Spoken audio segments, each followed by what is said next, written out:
May isang high school student na nag-message sa akin before.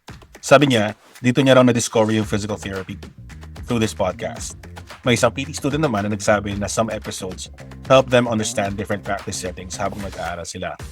May mga PT students sa Philippines na nag-share na nakatulong yung podcast para makapag-decide sila kung saan nila gustong mag-practice abroad. And then, may mga nagsabi ng isang bagay na tumatak talaga sa akin. Na finally, nakakita sila ng Filipino physical therapists na ginagawa yung mga bagay na pinapangarap din nila. This podcast started as a simple idea, pero somewhere along the way, naging mas malaki siya kaysa sa ina-expect ko. Welcome back to PT Meal Podcast. This is PT Meal Podcast, where we ingest and digest physical therapy information from physical therapists around the world with a Filipino twist. With your host, Johan De La Paz, a Filipino physical therapist who has worked in different practice settings from the Philippines and here in the US. Let's indulge and satisfy our cravings to learn and be inspired. If this is your first time here, my name is Johan De La Paz. I'm a physical therapist currently practicing in California. And like many of you, my professional journey has taken me across different places, communities, and perspectives within our profession. But one of the things I've always believed is that we learn about physical therapy not only from textbooks and journals, but also from stories of people who practice it. And that belief is really where this podcast began. Yung idea ng PT Meal, nagsimula siya sa isang very ordinary na part of my day. That time, I was working as a home health physical therapist. So imagine, buong araw ko nag-drive from one patient to another. And during those drives, I started listening to physical therapy podcasts. Siyempre magaganda yung topics. So they talked about clinical practice, research, growth, career growth. Valuable talaga. Pero habang tumatagal, may napaisip ako.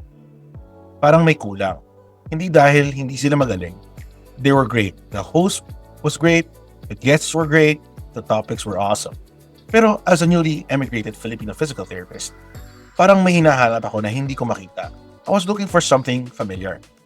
Gusto kong makarinig ng stories na medyo mas malapit sa journey ko. Gusto kong makakita ng Filipino role models sa profession. And alam kong nandyan sila. Filipino PTs are everywhere, parang nurses. Nandyan sa hospitals, clinics, research, academia, leadership, alam ko worldwide. Pero hindi sila masyado nakikita. Hindi masyado narinig yung stories nila. And I remember thinking one day, habang nagdadrive ako, bakit walang nagkakwento ng stories na to? Then, napaisip ako, paano kung ako na lang magsimula? And that was the beginning of PT Meal Podcast. For those who are new to the podcast, PT Meal actually stands for play, therapy, movement, exercise, activities, leisure. These are words that represent the many ways physical therapists help people live healthier, more meaningful, and more active lives. And the idea was simple. PT Meal would be a weekly serving of insights and information about physical therapy through the expertise and experiences of Filipino physical therapists around the world. Hindi lang techniques, hindi lang diagnosis, kundi stories, journeys, decisions, challenges, wins. Because sometimes, the stories that inspire us the most are the ones that feel closest to home. And today, this is actually special. 6-year na ng PT Meal Podcast. 6 years. This podcast started in 2020. Ang bilis. Pero gusto ko rin maging honest. The past few years, medyo naging slow. Hindi dahil nawala yung purpose, pero dahil life happened. May mga family members na nawala, na maalam. And like many of us, I had to take a step back, to grieve, to focus on what really truly matters. And I share that because this podcast has always been personal. It's not just about content. It's part of my journey as a physical therapist and an immigrant here in the US. And maybe in some way, it's part of yours too. When I started this, wala akong expectation. Maybe a few people would listen, siguro friends na curious, colleagues, ganun lang. Pero slowly nagbago. May mga messages, may mga kwento, and doon ko na-realize na yung simpleng pag-share ng stories, may impact din pala. Yung high school student na nag-message, they told me they discovered physical therapy because of the podcast. They started listening just out of curiosity, and episode by episode, they learned what physical therapists actually do. And eventually, pinili niya mag-PT. So imagine that. A career decision started from listening to a podcast. May mga PT students din na nagsabi na ginagamit nila yung episodes para maintindihan yung different practice settings. Some even said na part na yung episodes or the podcast in some of their discussions in school. May mga new grads na naghanap ng direction kung paano mag-aral, kung saan pupunta. And then there were messages from PTs in the Philippines. Some were exploring opportunities abroad. Some were simply trying to understand what practice looks like in other countries. Some were looking for guidance. But many said something very simple and powerful. Ang inspiring daw makakita ng Filipino PTs na nag-excel sa iba't ibang fields. And that reminded me, representation matters, even in our profession. So over time, hindi lang siya naging podcast, naging space din siya for conversation, for learning, for connection. Kung saan pwedeng marinig yung stories ng iba't ibang PTs about different specialties, about different countries, different pathways. And for many Filipino PTs, parang naging reminder siya na hindi ka nag-iisa. And now, as PT Meal enters its new year, I'm hopeful. Not about coming back all at once or coming back in a grand way, but about coming back slowly, with intention and with purpose, with the same meaning that it started with. Healthcare is evolving, our profession is evolving, and the career paths available to physical therapists today are more diverse than ever before. And more than ever, we need spaces where we can learn from each other.